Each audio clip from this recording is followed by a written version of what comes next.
I'm here with Bayden Barber, the Executive Chair of Ngāti Kahungunu Iwi Incorporated. Kia ora, Bayden. Kia ora. Welcome, Andrew. good to see you. Yeah, good to see you too. Yeah. Bayden, it seems like it was not long ago when you were first elected, but it's mid last year really. Yeah. I'll be coming up a year on the 26th of April. Oh wow, that's amazing. From the election, yep. How is the job going? And obviously your focus has been the recovery, but what have been the challenges? In the recovery space? Well, we'll cover both. But Yeah. Oh, okay. From the time elected and up to it's been a year. So there's certainly been challenges, but I knew coming into the role that there would be some challenges. We've worked through the Takitimu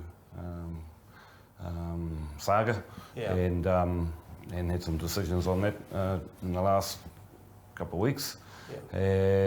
Gabriel has been a big challenge for the region, as you've seen.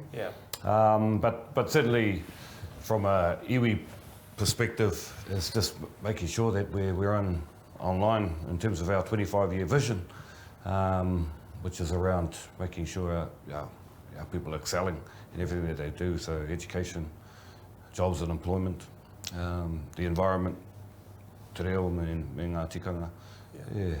Our people are doing strong, our whānau are doing well. Oh, good. So I'll touch on some of those points. We'll ask you some more questions, but can you give us an overview of how badly the cyclone affected Kahungunu people and marae around the region as well? Yeah, it was unprecedented, as you've noticed. We've had a number of marae that have been totally devastated. I've been out to all of them. Poranga Hau in the south. That marae, the flood waters from the Poranga Hau River went right through the marae there, and the village, about 30 homes were damaged there. And then coming back into Hastings, or Mahu, I mean that was shocking. The videos, the wide up over the roof, or just up to the roofs on a lot of that. So the marae has been, it was impacted, but it was quickly cleaned up. Probably the weekend or the couple of weekends after that happened, we had 1,000 people out there. Yeah, I went out there a while back after the thing, and it was amazing how much work had been done. So Makinan, Waiohiki, it was badly impacted. Not so much the marae or the wharenui, but all of the homes, all of the papakainga around there were smashed. And then you had Mōtio, Tobacco Napier and Petane, which is in the East Valley. Smashed. East Valley's just horrendous, eh? And then you have Tāngoio, the next valley over, heading towards Wairoa. And so that marae was totally devastated, houses around it. So those types of marae, you're probably thinking about relocation. I know Tāngoio were thinking about relocation about 4 years ago. And so they had started to put plans in place, but unfortunately didn't get there before this flood. And then Wairoa, that North Clyde, Takitimu marae, just devastated. Wairoa was lucky in terms that it didn't hit the south side where all the homes are. But that north side got smashed. Because I suppose in the past, a good place for a marae has been near a river and that.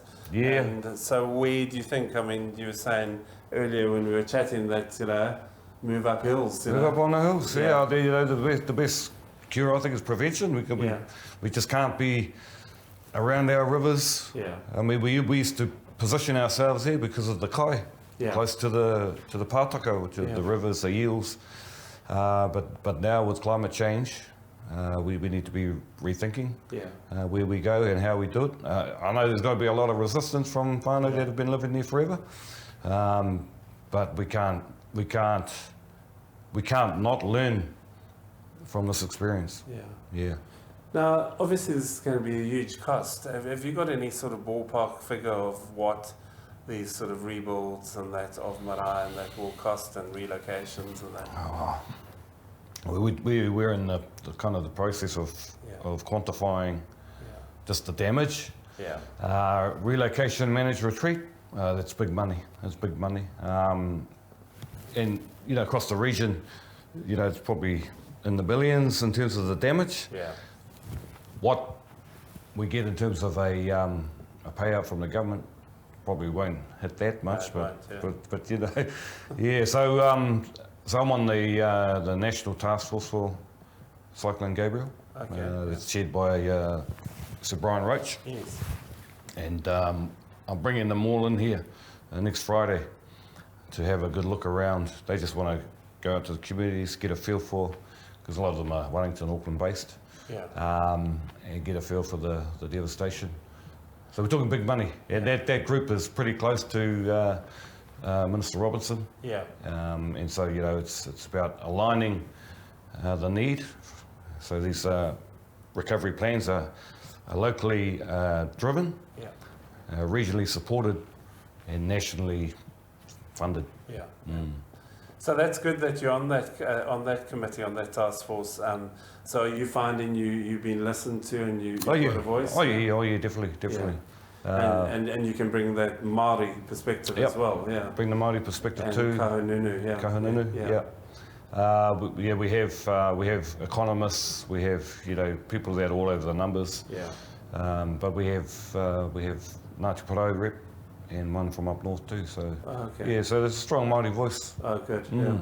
Because it is about the people. It is. Yeah, definitely. Yeah. That's what I was saying to them. It needs to be driven from the ground up, from the community up. Yeah. And we're just here to make sure that the connection from the central government to our regions and to our localities is aligned. Yeah. Because that's another thing. I mean, before the cyclone, there were some people in Kahununu and others as well who were struggling, and obviously this has pushed them over the edge a bit. How are you as Nikki supporting them? So we were supporting our whānau from day one in terms of the regional welfare hub. Yeah. Our Tihei Mori Order Surface run out of the regional, or the showgrounds. Yes. So and that was just food, supplies, getting them up to our communities wherever they may be, choppers, etc., etc.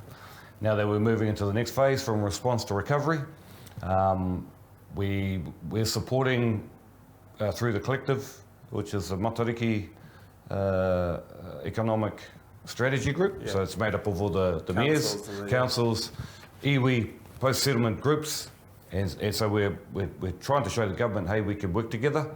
We can be unified in our approach to regional recovery, so they know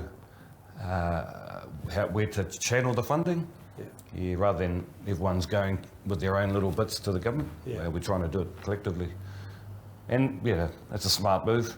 So we're working with others around the recovery. We got money given, donated to us, so we can support directly some of those affected communities. Just with some of that money, but generally we're going to have to work together with others, make sure that we get a good regional pot to invest into the rebuild. So now you're saying you've been out and about and you've been seeing things. You must have seen some shocking things and heard some quite sad stories, eh? Yeah, there's been some sad stories, especially some of the fatalities within the cyclone. But I mean, people watching outside their windows as vehicles are floating past. This is why Hiki happened so quickly. 1 minute they're sitting there, next minute the water's right up into halfway up the doors. And the same up in Wairoa. It happened so quickly that you just had to get up high, get up on a roof. Otherwise you're going to be swept away. But even driving through the Esk, just the last couple of days, you still got cars and houses that are, doors are wide open, full of silt. Hey, it still looks like a war zone out there. So pretty. When were you aware of how bad it was? Probably the morning after. Like everyone else. I mean, we met as regional leaders the night before. Just to check. Mayors, how's Napier, how's Hastings, how we're looking at some of these high-risk areas. Yeah. And no one saw this coming, eh? No, I mean, that meeting was, people seemed to think that we were kind of prepared. Yeah. And then next morning, you know, we weren't. No, not at all. Yeah. Not even close. So there are some learnings there. Oh, there's a lot of learnings to have. Yeah, definitely. Yeah, and Sir Brian Roach, he's a good... He's a good chair. Yeah. Yeah, we've had 2 meetings so far. But yeah, he's worked here at the DHB. Yeah. He knows Hawke's Bay. Yeah, he's sharp. Okay. And actually, you know, the members of the task force bring a lot of skill and experience. Oh, good.